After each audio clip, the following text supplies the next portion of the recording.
కొడుకులు ఉండాలి, అటకవరాలు లేకుండా ఆడపిల్లలు ఉండాలి. ఆయన మంచిగా ఉన్నది.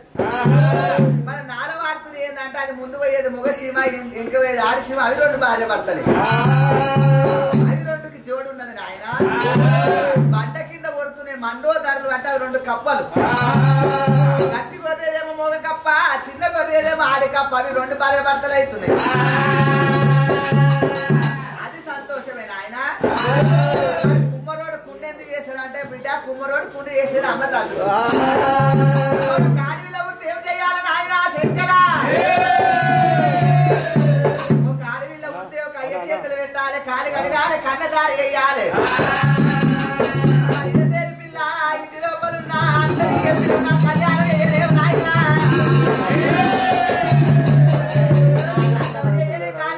మరి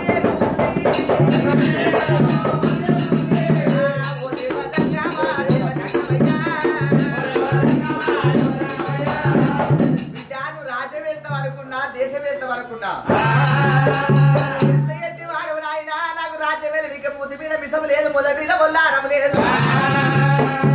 అదే బిడ్డ నీకు పెళ్లి మీద ప్రేమలు పుట్టినాయి, ఇలా గాలి మీద భ్రమలు పుట్టినాయి కదా.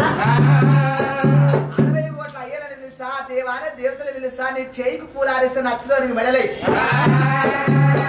నాయన. నేను అట్లా లక్క మారితే ఒకటే బిడ్డకు ఊరంతా అల్లుళ్ళు అంటారు, కొట్టుకదేస్తా. నేను లక్క మారుతా, నేను లక్క మారుతాను అంటే నేను లక్కం చేసుకోరు నాయన. ఒక పద్మావతి అంటే ఒక షెర్తు కడత. ఆ షెర్తు బుచ్చగాడు గాని, ముసలోడే గాని, ముడుగోడే గాని ఆ షెర్తు గెలిచిన వాడిని నేను లక్క మారేదా,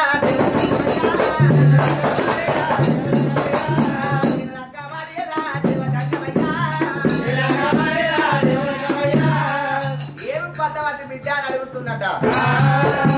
కైలాసము లోపల ఊప నుప్పు స్తంభము ఒక్క వచనం అంటే కిలోమీటర్ నర. 7 వదల స్తంభం బాతాలే 11 కిలోమీటర్ నర అంత స్తంభం అవుతుంది.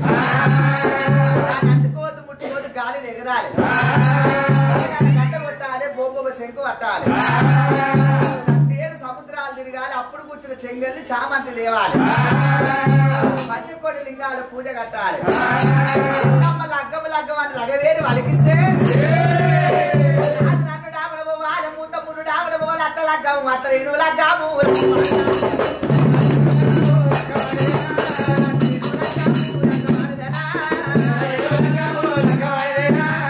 శివాజీ బిడ్డాను తాడు లేని కట్ట కడుతున్నావు, కట్టలేని దెబ్బ కొడుతున్నావు. ఆనాడు ఏ పని చేయాలనే సిలికరామన్న ఈనాడు పోస్ట్ మ్యాన్ ఎల్లమ్మ పత్రికలు రాసిండు, సిలిక మెడలు కట్టిండు. సిలికాను 4 రాజ్యాలు పత్రికలు పంచుకోవాలదట. కైలాసం మొత్తం శుద్ధి చేసిండు, పెళ్లికి రెడీ చేసిండు. సిలిక ఎట్లా పోతుంది? సిలికో ఓ రామ సిలిక, సిలికో ఓ రామ సిలిక, పచ్చని రెక్కలు పని ఓ రామ సిలిక,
కార్తీక విరర్జుడు మీద పడ్డదట.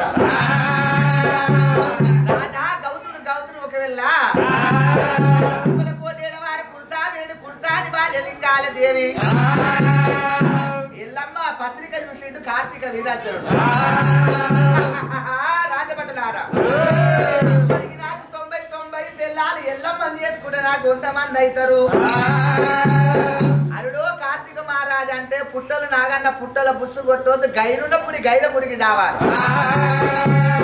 ఇప్పటికి కార్తీక మహారాజు అంటే అందరు ఓడిపోతే నాకన్నా మించినోడు ఎవడు ఉండరా అనుకోని సంస్థాపున్నాడే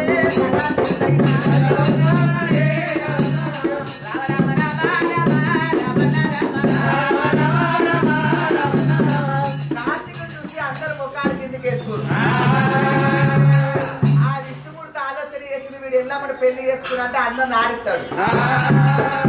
రోమ అవతారం లోపల శరీరంలో పోయి కార్తీక బలమంతా గుంజేసిండు. కిందికేను వదలు పట్టుకొని ఒక వదిలం 2 వదినాలు ఎగిరలేక కింద కూడా పట్టాడమ్మా.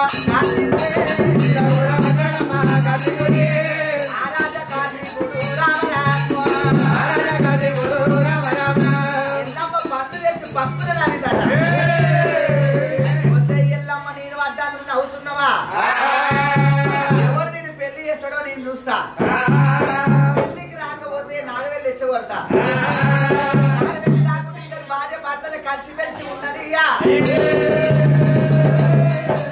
ఎల్లమ్మ పెళ్లి అక్కడనే ఆగిపోతుంది. వీడికి దగ్గర జగదూరి పట్టమేడ వాడు రాజా గౌతుడు.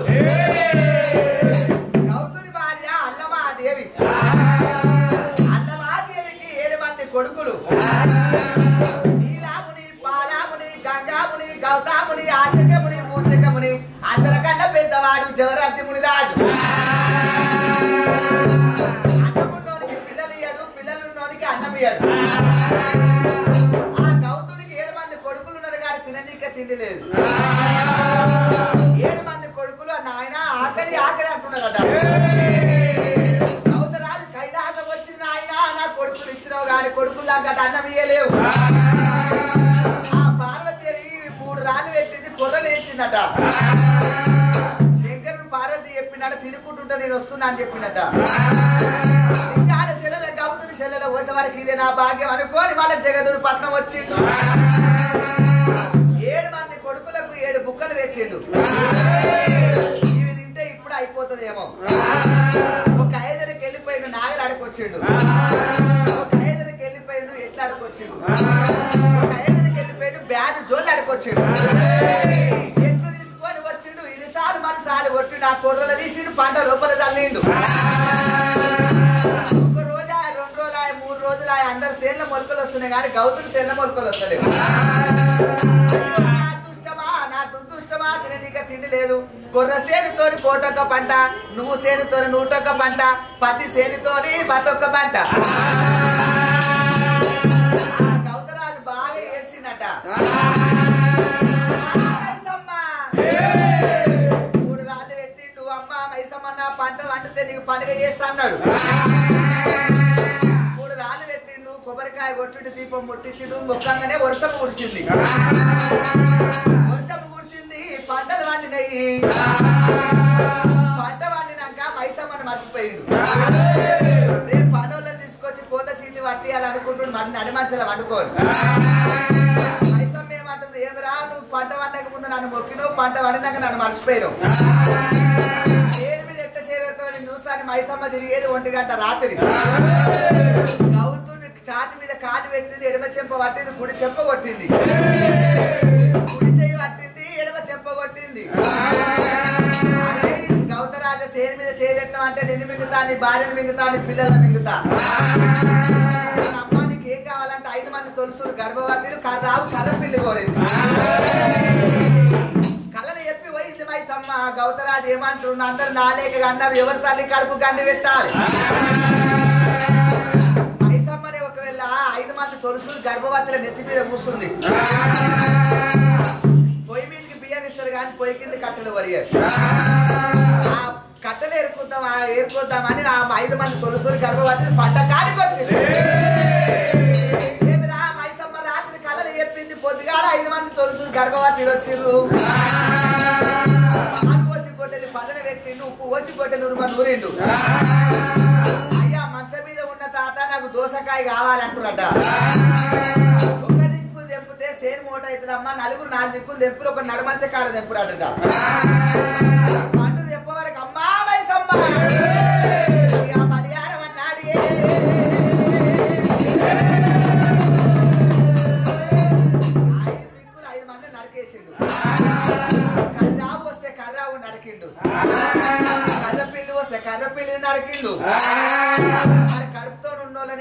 కానీ ఒకళ్ళు అట్లనే దౌరం చేయరాదు. పిల్ల బాలమ్మలు తల్లి బాలమ్మలు అంటే ఎవరైనా గర్భిణితో మరణిస్తారే వాళ్ళే బాలమ్మలు.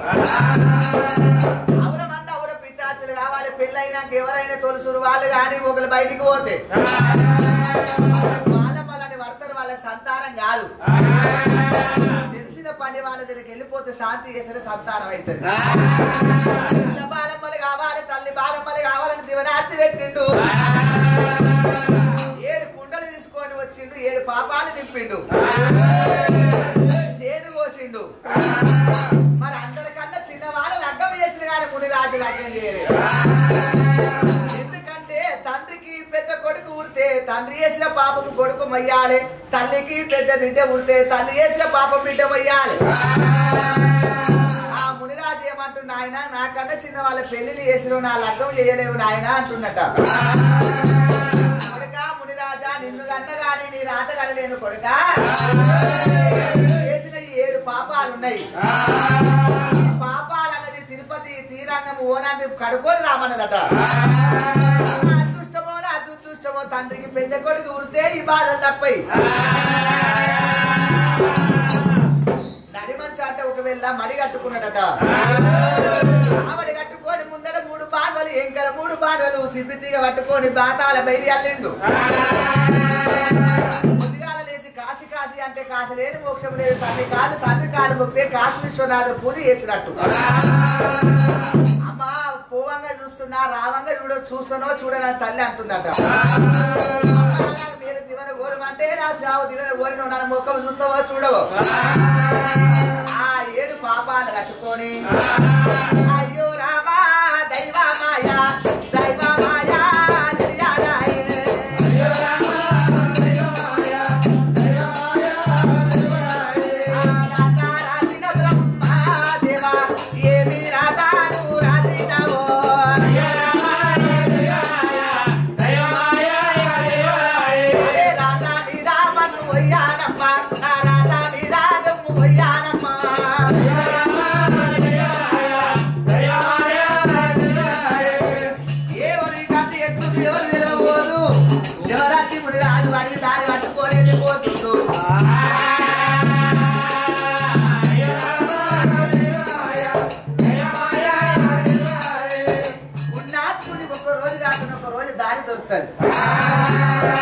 ఈ మునిరాజు పోతుంటే దేవతలకు పాలిస్తుంది ఆవు. ఆవుకు మాటలు వస్తాయి. నీళ్లు తాగుదాం అన్న వరకు ఆ బాయిలో పడిపోయింది ఆవు. దానిలాగా అంబా అంబా అని కొడుతున్నదట. బాయిలు ఉన్న ఆవేమంటుంది బిడ్డ 3 తోల కాడు పోయి నిలబడి ఓడని వచ్చి మనల్ని కాపాడతాడు. 4 దిక్కులు చూస్తుంటే మునిరాజు వస్తున్నట. మునిరాజు కాళ్ళ మీద పడ్డది లేగా. ఏమైందమ్మా ఇప్పటికే నా తండ్రి చేసిన పాపాలు 7 అయితే నువ్వు కాలు మొక్కితే 8 అవుతాయి అమ్మా. కోరితో పట్టుకొని ఆవు కాలు తెచ్చిందట. 7 పాపాలు ఆ చోట పెట్టిండు. ఎన్నుకోటి 3 సార్లు చూసిండు. అడిసి దెబ్బ కొట్టిండు. ఆవుని మీది కల్లా నువ్వు కీనాడు.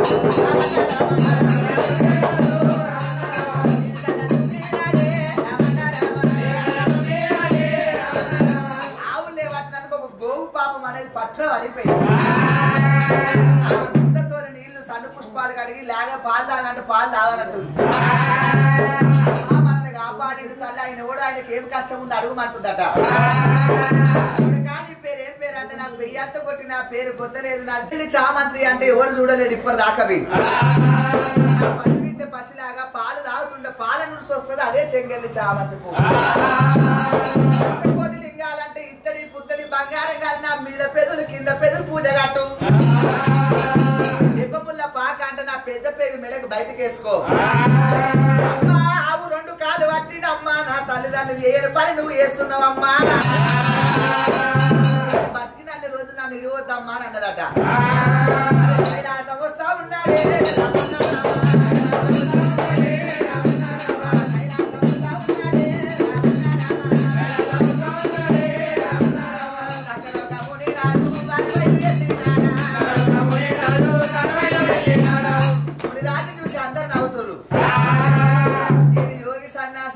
పెళ్లి చేసుకుంటాడా. గోసి కట్టిండు. ఆవు 3 చుట్లు తిరిగిండు. ఆవు గాలి ఊదింది.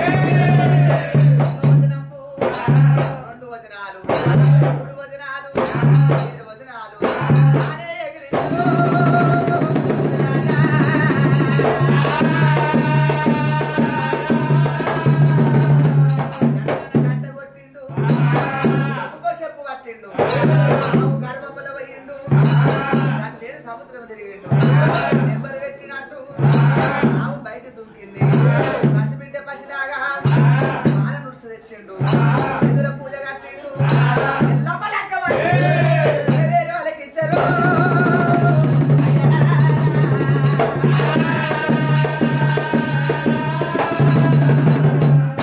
దేవుళ్ళు కంట తెరిసిర్రు ఎల్లమ్మ పూలారు రాజు మెడాలేసింది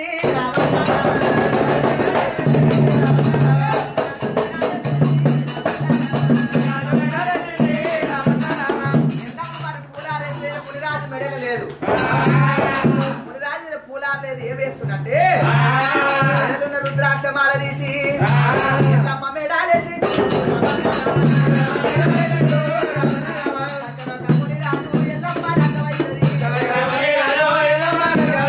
మరి ఆనాడు ఒకవేళ సాకలోళ్ళు లేరు మంగళోళ్ళు లేరు సాదేవుడేమో సాకలోడు అయ్యిండు మా దేవుడేమో మంగళోడు అయ్యిండు ఎల్లమ్మకు ఒకవేళ మైల పూల కూసురు మన మైలలు తీసినాం కదా మైల పూల కూసబెట్టి అమ్మవారికి మైల శాసరేసిర్రు రాజుని ఎల్లమ్మని గంగ స్థానానికి తీసుకుపోయిర్రు మళ్ళీ వచ్చి ఇద్దరు కూసబెట్టి కొట్న పెట్టిరు కదా ఆ కొట్టాలు పెట్టి ఎల్లమ్మ బాసింగమ్మ కట్టి మైల పూల అనంగా మళ్ళా పూలు రాసి పూల లోపల కూసబెట్టి ఈ కథ ఎవరిన్నారో వాళ్ళ కలిగి పుణ్యాలు తొలుగు దోషాలు వాళ్ళ కష్టాలని దూరం అవుతాయి చెప్పించిన వారికి ముక్తి మోక్షం కలిపిన చెప్పిన వాళ్ళ కరగదు బరకత ఉండాలి ఎల్లమ్మ కళ్యాణం ఫకీర్ వారింటి లోపల ఎల్లమ్మ కళ్యాణము ఎట్లా